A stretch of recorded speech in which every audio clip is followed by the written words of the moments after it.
Mumbai Indians ఓటముల పరంపర కొనసాగుతుంది. సోమవారం సొంతగడ్డపై రాజస్థాన్తో జరిగిన మ్యాచ్లోనూ ఆ జట్టు చుక్కెదురైంది. 6 వికెట్ల తేడాతో పరాజయం పాలై ఈ సీజన్లో హ్యాట్రిక్ ఓటములను మూటగట్టుకుంది. ఈ మ్యాచ్లో టాస్ ఓడి మొదట బ్యాటింగ్ చేసిన ముంబై ఇండియన్స్ నిర్ణీత 20 ఓవర్లలో 9 వికెట్ల నష్టానికి 125 పరుగులు మాత్రమే చేసింది. హార్దిక్ పాండ్యా 34, తిలక్ వర్మ 32 పరుగులు చేశారు. చందర్ చహల్, బౌల్ట్ తలా 3 వికెట్లు తీయగా బర్జర్ 2 వికెట్లు పడగొట్టాడు.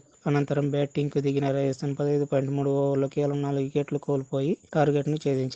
అద్భుతమైన ఫామ్లో ఉన్న రియాగ్ పరాగ్ 54 మరోసారి కీలక ఇన్నింగ్స్ ఆడాడు. ముంబైకి ఇది హ్యాట్రిక్ ఓటమి కాగా రాజస్థాన్కు హ్యాట్రిక్ విజయం. ఆకాష్ 20 పరుగులిచ్చి 3 వికెట్లు చెలరేగగా తక్కువ స్కోరు కావడంతో ముంబై జట్టుకు ఓటమికి తప్పలేదు. ఈ టోర్నీ హార్దిక్ సేనకు ఇది వరుసగా 3వ ఓటమి కాగా రాజస్థాన్కు హ్యాట్రిక్ గెలుపు. ఈ టోర్నీలో రాజస్థాన్ రాయల్కు ఇది వరుసగా 3వ విజయం. ఈ విజయంతో రాజస్థాన్ రాయల్ అగ్రస్థానానికి చేరుకుంది. రాజస్థాన్ రాయల్ 6 పాయింట్లు సాధించడంతో రన్ రేట్ కూడా బాగానే ఉంది. మరోవైపు ఈ పరాజయం ముంబై ఇండియన్స్ కు రన్ రేట్ దెబ్బతింది. ముంబై ఇండియన్స్ ఖాతాలో 0 పాయింట్లతో నెట్ రన్ రేట్ ఉండగా ప్లే ఆఫ్ కు అవకాశాలు సజీవంగా ఉంచుకోవాలంటే తదుపరి మ్యాచ్ల్లో ముంబై ఖచ్చితంగా గెలవాల్సిన పరిస్థితి ఉంది.